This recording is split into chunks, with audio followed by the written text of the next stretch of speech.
Hey guys, Paul Morrow here for OpsDesk.org. Wednesday night, let's do the news recap. What do we got going on?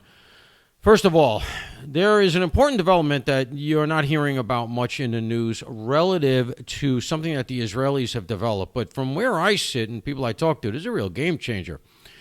The Israelis have developed, apparently, a laser-guided defense system that essentially mimics the Iron Dome, our expensive Iron Dome. Now, it's not right now, according to the reporting, capable of taking down full missiles. It takes down drones. But the thing is this, it's battle-tested. The Israelis have been using it against Hezbollah drones, and apparently it worked. They fast-tracked it to get the thing up and running, and it looks like the thing worked. And there's a larger version coming, which I assume is going to be able to take down not only larger drones, but missiles and maybe even planes. Here's why this matters for them, for us, for everybody. Drones are more and more common in warfare of all sorts, but also in securing the homeland. And there are all kinds of nightmare scenarios involving drones that when I was doing intelligence work, we really, we spent a lot of time and a lot of blood and treasure trying to figure out how we would defend against that. The other thing is this, in warfare, this stuff is so much more inexpensive than a missile. Now, look, there's going to be, the technology is not there to be able to do everything yet. I get that, I understand that, okay, because I know there's going to be a lot of people come back, oh, it's limited, it doesn't do everything they say. But according to the footage and according to the reporting, this thing is pretty capable and I'm sure likely scalable, which means that it could probably be used to defend against larger objects. And it's pennies on a dollar compared to a traditional missile interceptor. So if you're using lasers, and if they have that, we have it. If we don't, we will shortly, which means the Chinese probably have it, the Russians will have it the next day, et cetera, then we'll give it to the Europeans. The point is, it shrinks, it enlarges the world again. The idea that we can hit each other from the other side of the world, from 15,000 miles away, with a ballistic missile makes the world a lot smaller. And now, if you can actually defend against that very cheaply, including against things like hypersonic missiles, which go faster than the speed of sound, lasers move at the speed of light. And so it's a pretty big game changer. So we'll have to see how this develops. But it's not making mainstream news here, but seems to me to be a pretty big deal. So hat tip, by the way, on who sent that in to me, because I think that's an important catch. All right, what else we got in the news today? I'm going to do what I think are the important things that are in our wheelhouse. We have a rash of attacks on NYPD officers, and it's going on against cops all over the place. Look, difficult to capture metrics on this. The Fraternal Order of Police attempts to, but I can tell you that there's more attacks on NYPD than ever. And some clown from California slugs an NYPD sergeant who tried to guide him out of Times Square. I've seen the footage. Now, look, the sergeant was being very congenial, very calm. I think he knew he might have been dealing with an EDP, an emotionally disturbed person. I don't know. I didn't love his tactics. He's very close to the guy. He's touching him, and then the guy slugs him, and he kind of just stands there. The sergeant, number one, should have help. He's a sergeant. He's supposed to have a driver or at least somebody with him. I don't get how this went, but ultimately, apparently, they did catch him after the guy knocked down a couple of women as he was fleeing. But look, this is part and parcel of the war on police. I just said it, and that's the story.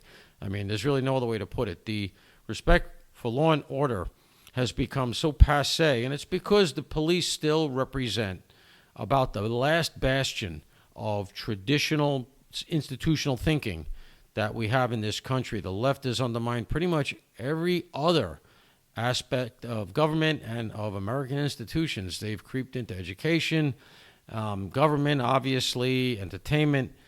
Policing remains unconquered, not entirely, but in a lot of ways. And so, of course, that's why they hang the racist hat on them, on policing, because it's convenient, because, if we're not listening to what they say, then there's got to be some horrible, horrible reason.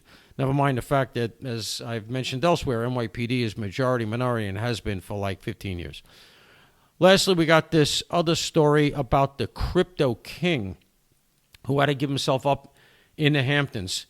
I'm not sure I can remember a more repugnant pair of perps than these two characters and the woman, so I guess a trio of perps, who have been arrested relative to the torture of this crypto businessman from Italy in a townhouse in downtown here on Prince Street. The story is pretty accurately reported at this point. I had some of the details earlier and put them out. They were renting the house for like $60,000 a month. They rented it just to do this. They lured him in. They took the chainsaw to him. They didn't cut his arm off. They just cut him. Apparently, he was under the impression that the day he escaped, he took a risk because he thought, I don't know why, but he seemed to believe that was the day he was going to be killed. And so he fled. And then ultimately they had the idea. With these cases, once you get one, you get them all. They had the one piece, his phone and everything else will give it up. And they had the woman, same thing.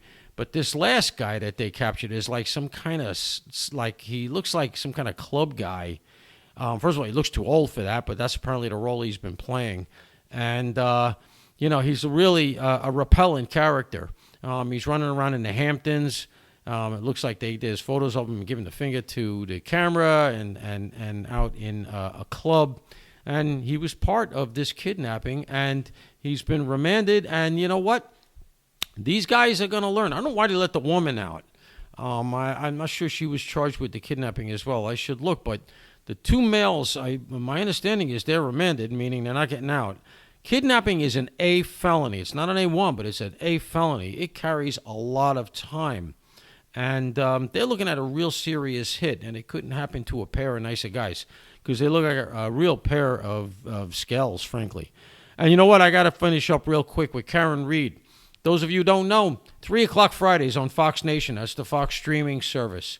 We re-examine the entire week of the Karen Read case. This case is still in the prosecution phase, so it's hard to tell. But the prosecution has really made up a lot of ground, and they've done some things that they didn't do the first time around.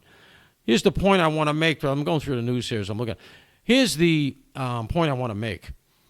The defense really needs to get their arms around Karen Read herself. They got to stop her from talking to the media, mugging for the camera, because she is responding to what the witnesses are doing, and it's not helpful.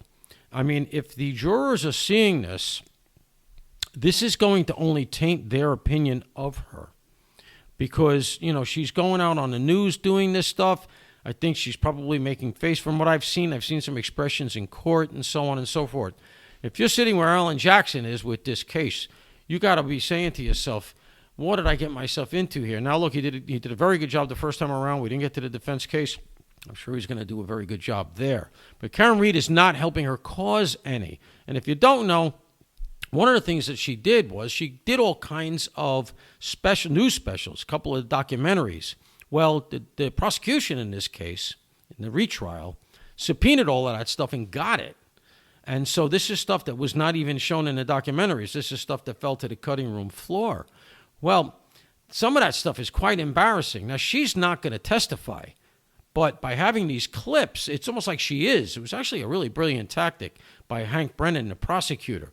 He puts on witnesses, and then they show film clips that were never aired, or in some cases some that were aired, that are embarrassing to her, that kind of contradict her story, or that dovetail with the point they're making with the witness. And it's like she's testifying without her actually really being able to defend herself because they just show the clip. Now, I assume Jackson has a plan to try to assuage some of this because it really hasn't gone well. That aspect of it hasn't gone well for her. They've made some dents in the prosecution's presentation, undeniably, with the cross-examination right now. And, this is logical because it's the prosecution's point of the case. It's still in the prosecution phase, then the defense goes. But right now, I would argue that the prosecution has the advantage because my understanding from people in the courtroom is that the atmosphere is heavy and the jurors are understanding it. You can't tell, you're trying to read their faces, but that's the way it goes. Anyway, that's it for today's news recap. Catch me on Gutfeld tonight in just a little while, and I am Paul Morrow for the Ops Desk. As always, thank you, and please be safe.